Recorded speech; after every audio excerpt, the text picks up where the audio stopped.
श्री गोवर्धन नाथ की जय।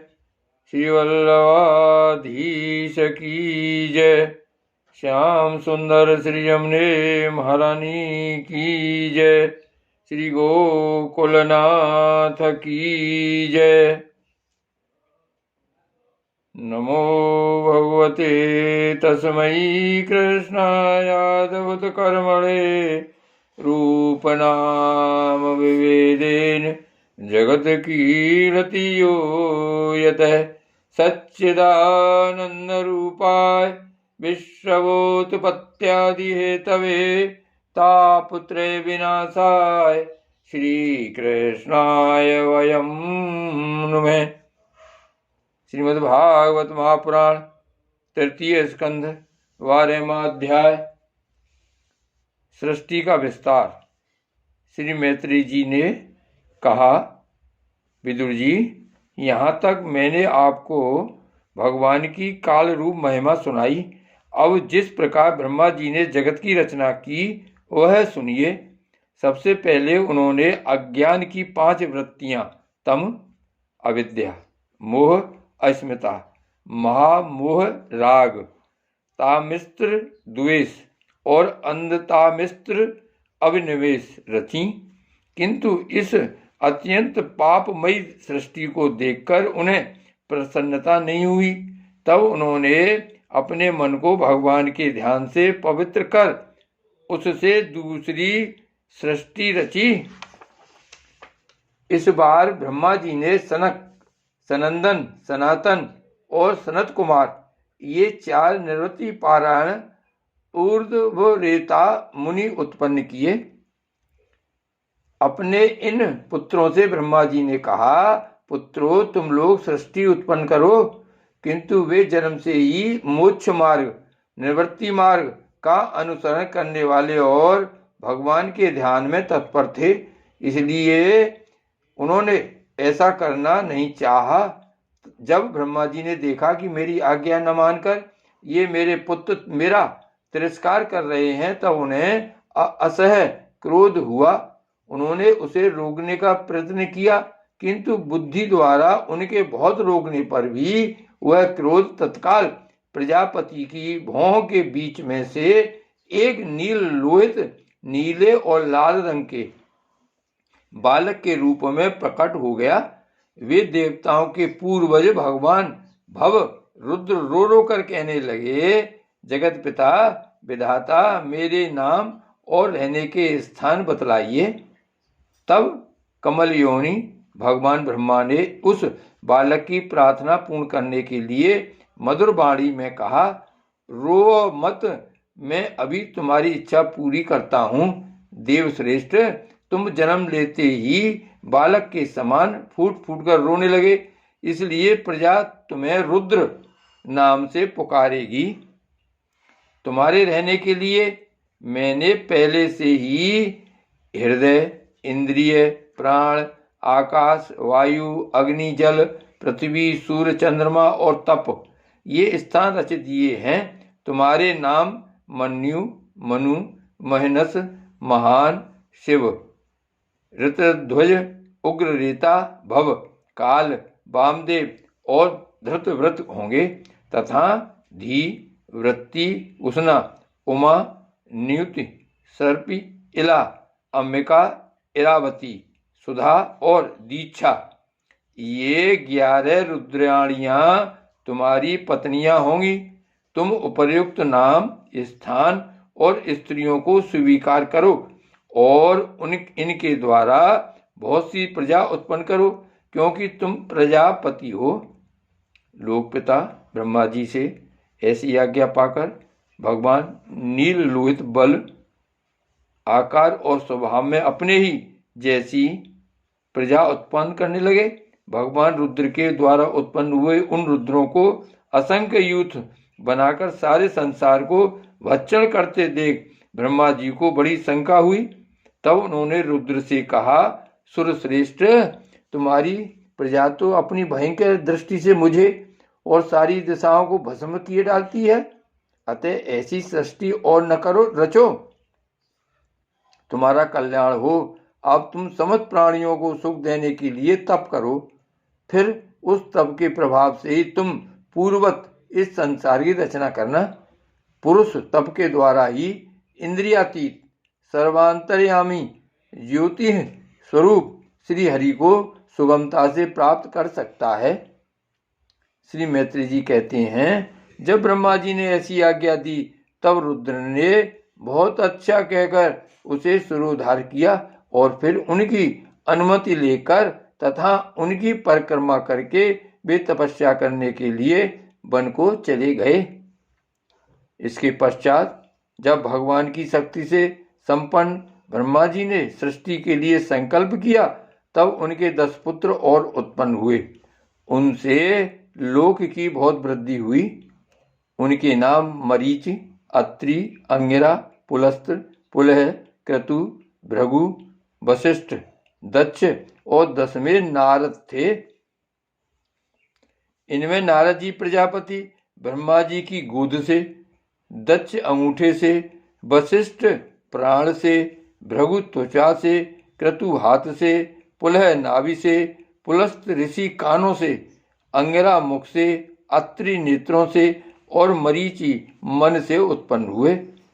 फिर उनके दाएं स्तन से धर्म उत्पन्न हुआ, जिसकी पत्नी मूर्ति से स्वयं नारायण अवतीर्ण हुए तथा उनकी पीठ से अधर्म का जन्म हुआ और उससे संसार को भयभीत करने वाला मृत्यु उत्पन्न हुआ। इसी प्रकार ब्रह्मा जी के हृदय से काम, भौं से क्रोध, नीचे के होठ से लोभ, मुख से वाणी की अधिष्ठात्री देवी सरस्वती, लिंग से समुद्र, गुदा से पाप का निवास स्थान राक्षसों का अधिपति, निरति छाया से देवहूति के पति भगवान करदम जी उत्पन्न हुए। इस तरह यह सारा जगत जगतकर्ता ब्रह्मा जी के शरीर और मन से उत्पन्न हुआ। विदुर जी, भगवान ब्रह्मा की कन्या सरस्वती बड़ी सुकुमारी और मनोहर थी। हमने सुना है एक बार उसे देखकर ब्रह्मा जी काम मोहित हो गए थे, यद्यपि वह स्वयं वासनाहीन थी। उन्हें ऐसा अधर्म में संकल्प करते देख उनके पुत्र मरीचि आदि ऋषियों ने उन्हें विश्वास पूर्वक समझाया, पिताजी आप समर्थ हैं, फिर भी अपने मन में उत्पन्न हुए काम के वेग को न रोककर पुत्री गमन जैसा दुस्तर का पाप करने का संकल्प कर रहे हैं। ऐसा तो आपसे पूर्ववर्ती किसी भी ब्रह्मा ने नहीं किया और न आगे ही कोई करेगा।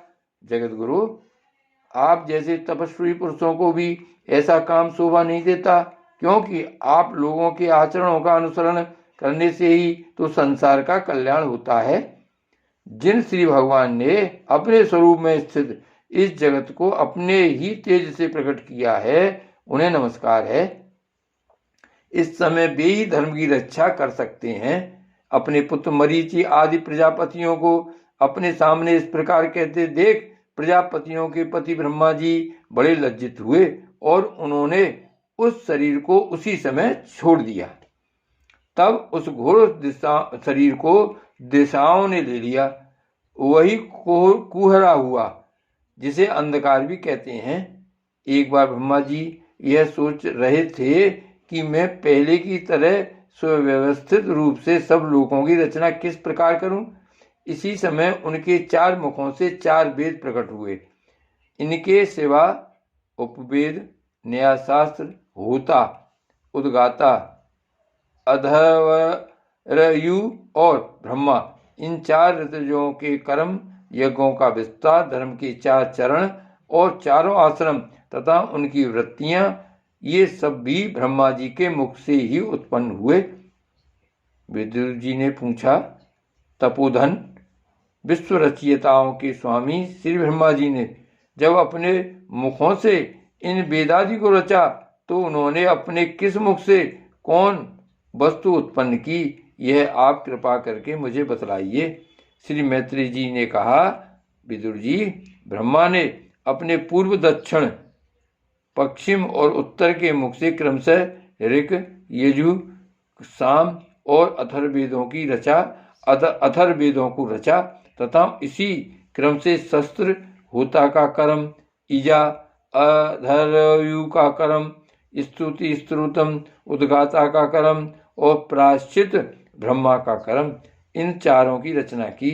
इसी प्रकार आयुर्वेद चिकित्सा शास्त्र, धनुर्वेद शस्त्र विद्या, गांधर्व वेद संगीत शास्त्र और स्थापत्य वेद शिल्प विद्या, इन चार उपवेदों को भी क्रमशः उन पूर्वादि मुखों से ही उत्पन्न किया। फिर सर्वदर्शी भगवान ब्रह्मा ने अपने चारों मुखों से इतिहास पुराण रूप 5वां वेद बनाया। इसी क्रम से षोडशी और उकथ चयन और अग्निष्टोम आप्तोरयम और अतिरात्र तथा वाजपेय और गोसव, ये दो याग भी उनके पूर्वादि मुखों से ही उत्पन्न हुए। विद्या, दान, तप और सत्य, ये धर्म के 4 पाद और वृत्तियों के सहित 4 आश्रम भी इसी क्रम से प्रकट हुए। सावित्र, प्राजापत्य, ब्राह्म और बृहत, ये 4 वृत्तियां ब्रह्मचारी की हैं तथा वार्ता, संचय, शालीन और सुलोच्छ, ये 4 वृत्तियां गृहस्थ की हैं। इसी प्रकार वृत्ति भेद से वैखानस, वालखिल्य, औदुमर और फेनक, ये 4 भेद वानप्रस्थों के तथा कुटीचक, बहुधक, हंस और निष्क्रिय परमहंस, ये 4 वेद सन्यासियों के हैं। इसी क्रम से आनिवीक्षिकी, त्रयी, वार्ता और दंडनीति, ये 4 विद्याएं तथा 4 व्याहतियां भी ब्रह्मा जी के 4 मुखों से उत्पन्न हुई तथा उनके हृदयाकाश से ओंकार प्रकट हुआ। उनके रोम से उष्णिक, त्वचा से गायत्री, मांस से त्रिष्टुप, स्नायु से अनुष्टुप, अस्थियों से जगती, मज्जा से पंक्ति और प्राणों से वहती छंद उत्पन्न हुआ।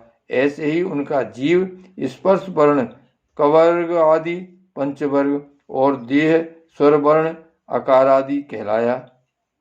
उनकी इंद्रियों को ऊष्म वर्ण स हा और बल को अंतःस्थित य र ल व कहते हैं तथा उनकी कीड़ा से निषाद, ऋषभ, गांधार, षडज, मध्यम, धेवत और पंचम, ये 7 स्वर हुए। हे तात, ब्रह्मा जी शब्द ब्रह्म स्वरूप हैं। वे वैखरी रूप से व्यक्त और ओंकार रूप से अव्यक्त हैं तथा उनसे परे जो सर्वत्र परिपूर्ण पर ब्रह्म है, वही अनेकों प्रकार की शक्तियों से विकसित होकर इंद्रादि रूपों में भास रहा है।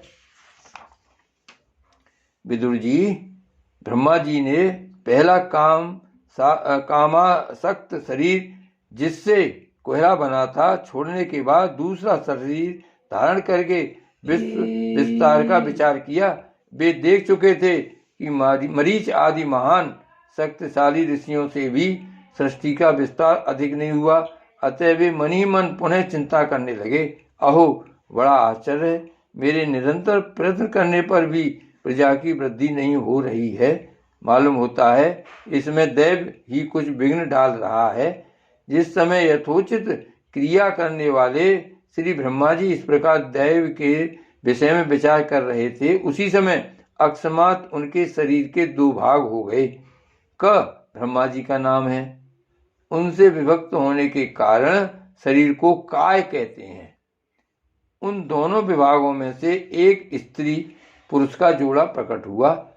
उनमें जो पुरुष था वह सार्वभौम सम्राट स्वयंभू मनु हुए और जो स्त्री थी वह उनकी महारानी सतरूपा हुई। तब से मिथुन धर्म स्त्री पुरुष संभोग से प्रजा की वृद्धि होने लगी। महाराज, स्वयंभू मनु ने सतरूपा से 5 संतानें उत्पन्न की। साधु श्रोमणी विदुर जी, उनमें प्रियव्रत और उत्तानपाद 2 पुत्र थे तथा अकूति, देवहूति और प्रसूति 3 कन्याएं थीं।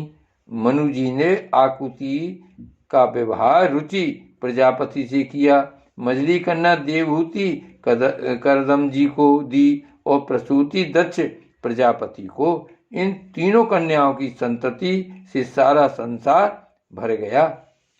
श्री भागवत भगवान की जय। जय जय श्री गोकुलेश, जय जय श्री गोकुलेश।